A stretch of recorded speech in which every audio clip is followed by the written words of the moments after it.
Hi, everyone. Welcome. Thank you. Look at this great space. I love it. Thanks to all of you. I'm super excited to be here and really invigorated because yesterday we also had a knowledge exchange with Climate Exchange, and we were so blown away by the amount of amazing innovations and ideas came out of it. So that is kudos to all of the great brains in this room.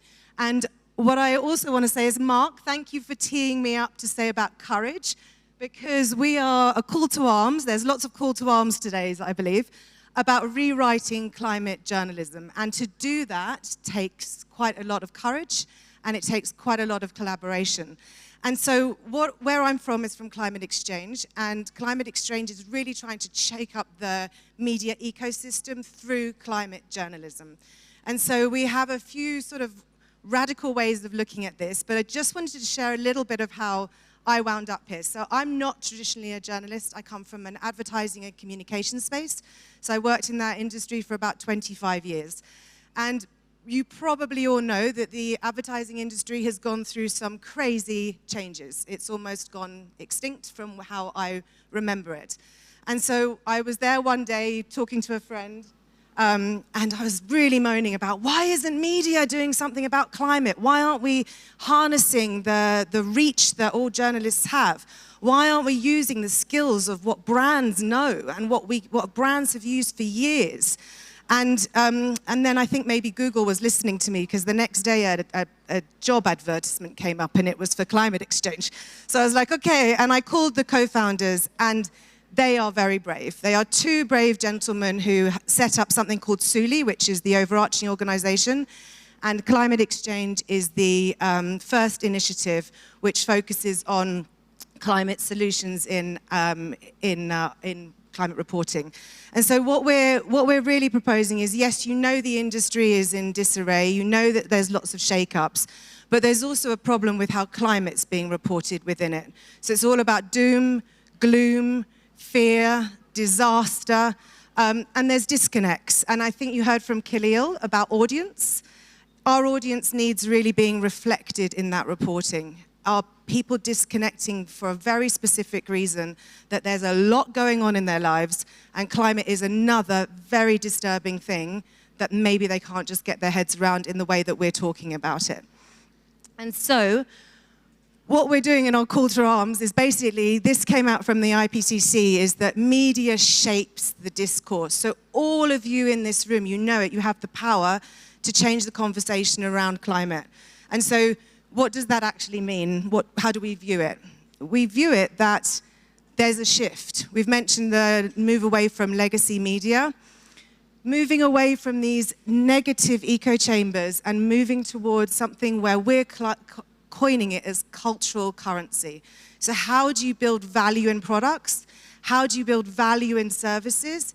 And how do you build the real need that people want to engage with your product because it's interesting, because it's maybe entertaining, because it maybe, as Khalil pointed out, answers many of their need states. And also, really importantly, as Hannah said, in languages and in ways that people can resonate with. So this is all about resonance and value building. And so we are looking at this from a cultural lens. And culture can mean many things, but for us, we went into looked at behavioral science, and we looked at how you can actually start to look and change cultures. And it's really about the customs and ideas of daily life. So what does that mean to you individually? What does culture mean to you as an individual journalist? Where you grew up, what you've seen, what you love. And the idea around this is that if we look at culture first, and we look at culture first content, we can actually start to create content that is really relevant for people. And that actually there's a proactive mitigation of climate within the content itself. So people don't have to read something, be scared, then go away, go do the research, try and understand how they can affect it. It's actually reported in it. And so then we come to this. Climate is affecting everything. Every story is a climate story. There's an intersectionality between everything, between food, health, and climate, between women and climate, between sport and climate. Can you imagine if your favorite way you train for a sporting activity is in danger because it's too hot in the day and you have to start changing the way you train, the way events are held, where they're held? These are all real live things that are happening in daily life, but we're coining it as climate change, which again, we've heard is not necessarily a term everyone relates to. There are many, many ways and many, many interpretations that we can look at for that. So, on top of that, what we're saying is please have a think about how you can immerse your story. So how can you make it super inspiring for someone so they actually are like, wow, I actually want to be more conscious in the way that I live.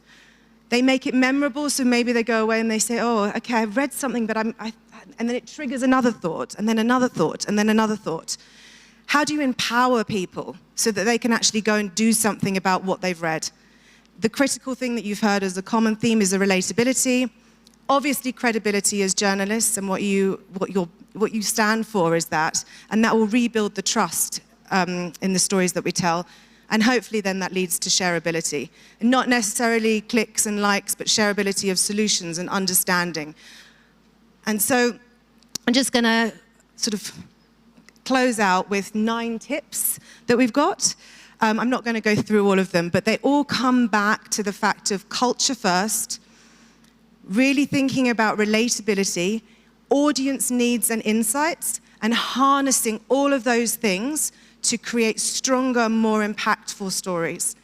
And so, if you're interested in any of this, and you think there's some value in it, we're building a community of trailblazers, forward thinkers, innovators who want to really rally and are call to arms. If you want to join us, click the QR code. We have a booth in the back, which is called In My Culture, where you can record what climate change means in your culture, in your language, so that we can start to disseminate that around the world. Your voice will be global in a few hours. And yeah, just thank you very much. It's a pleasure to be here.